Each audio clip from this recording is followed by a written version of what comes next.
Well, hello, class. If you're watching this, it should be Friday. Normally we usually take a day or two to understand certain lessons, but to get in pace of the AP test, we've been doing one lesson a day. On Monday, we'll go back and review some of these if you have any questions. I told you to go onto Schoology and keep a running tab or running questions, so when we come back on Monday, we can look at those questions again and see it. Okay. This section, you may be confused. It starts off with this in the front. Inverse trig functions, differentiation, or they basically want the derivatives of inverse trig functions. So you understand, you guys don't like trig, you guys don't like inverses. Now, how about inverse trig functions? And then taking derivatives of those. Sounds like lots of fun. Okay, probably doesn't sound like lots of fun. But I will try very hard to make it fun, and it still won't be. Okay.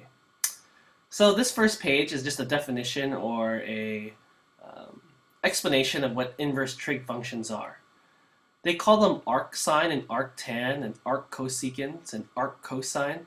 All this arc means is inverse. So arcsine means sine inverse. Arctan means tan inverse, etc., etc., etc. Okay.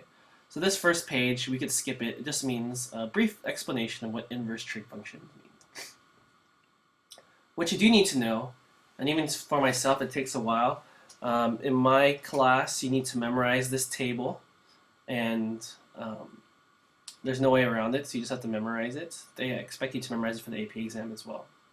So here on the right side is a legend for you saying sine inverse is the same thing as arcsine, and tan inverse means the same thing as arctan. So when you see this, you might see it in different books, or even in the AP test, they'll confuse you. They'll throw you a tan inverse and they'll throw you an arctan. You need to be able to know that they mean the exact same thing. Okay. So what this is, it's a table of all the derivatives of every trig inverse function. So the derivative of sine inverse is this. The derivative of cotangent inverse is this. Okay. They tried to put it in this format because since you have to memorize it, maybe it'll be easier if you see a pattern. So you see how sine and cosine almost look exactly the same except for there's a negative out in front. Tangent and cotangent look almost exactly the same except for there's a negative out in front.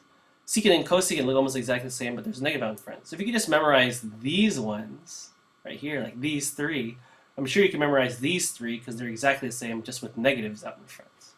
Okay? Not that it makes it any easier for you to memorize, but I'm pretty sure, I know you guys are bright, you guys will understand it. So what you need to do is be able to take the derivatives of anything involving inverse trig functions. Okay? So look at this first one. It says take the derivative of sine inverse 3x. Okay?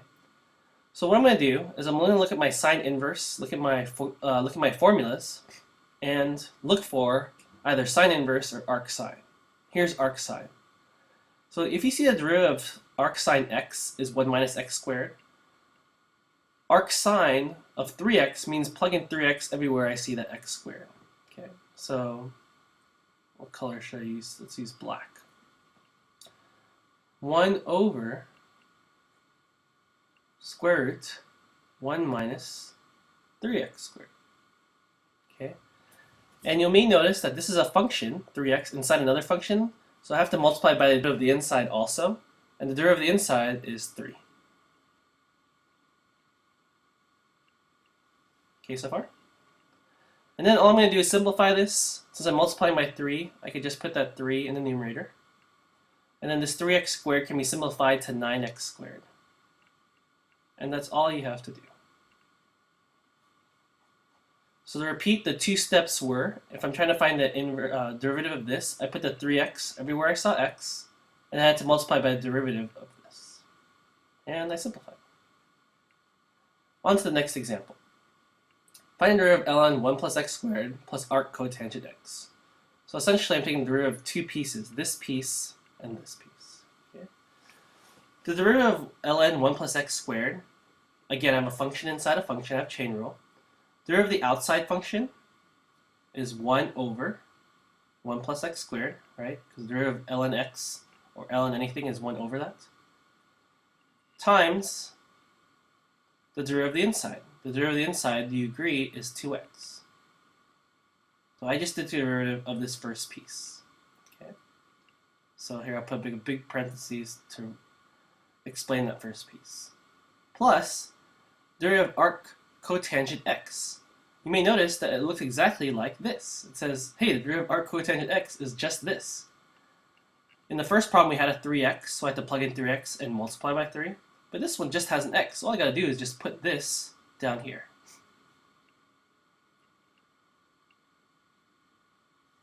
And all I got to do left is simplify this big ol' nasty expression.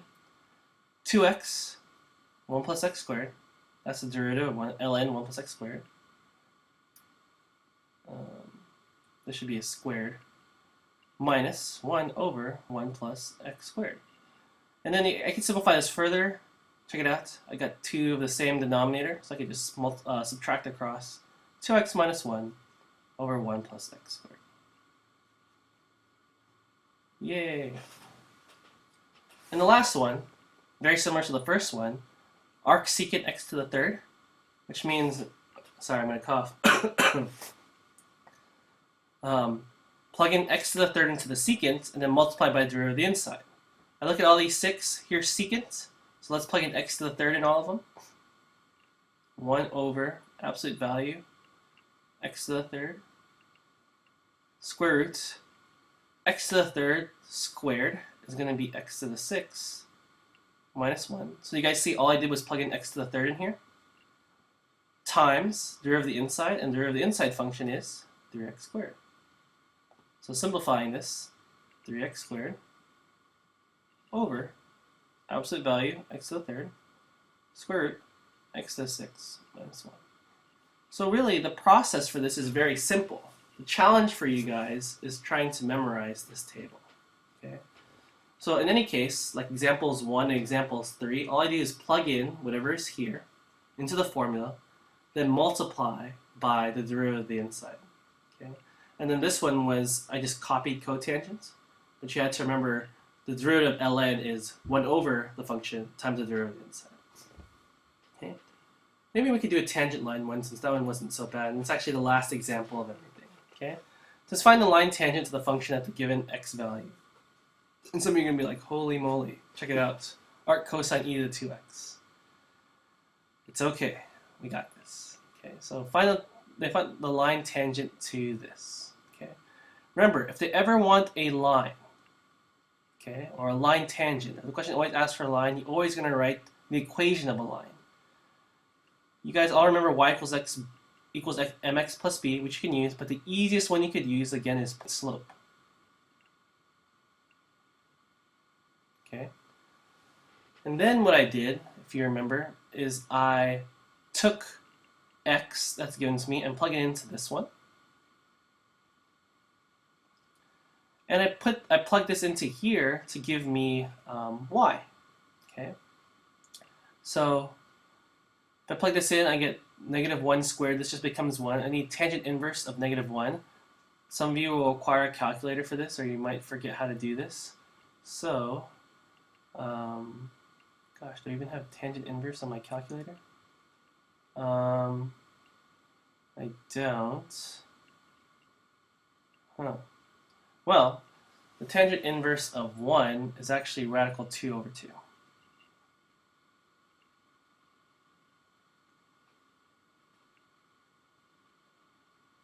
No. Huh. That's not 2 over 2. It is pi over 4. So basically on the unit circle, like whose tangent is 1? Oh wait, it says -1. 3 pi over 4. 1, 2, 3. Anyways, you can put this in the calculator. But I know in my head, I know the unit circle. I've taught calculus for a while. I know that the tangent of 3 pi over 4 is -1. Okay. So the only piece you need to find is m.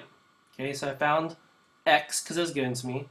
I found y by just plugging it in, and then you could use a calculator. To find m, remember m represents slope, and in calculus, slope means derivative. So I need to take the derivative of this to get m. Okay, so let's take the derivative. You may notice that I got a product rule going on here. I got this times this. So let's do this. Here's the first one, 2x.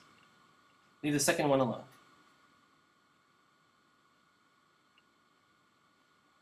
Plus, leave the first one alone, times the derivative of the second one. And you may be like, man, what's the derivative of tangent inverse x? I'll look to my table. Tangent inverse x is 1 over 1 plus x squared.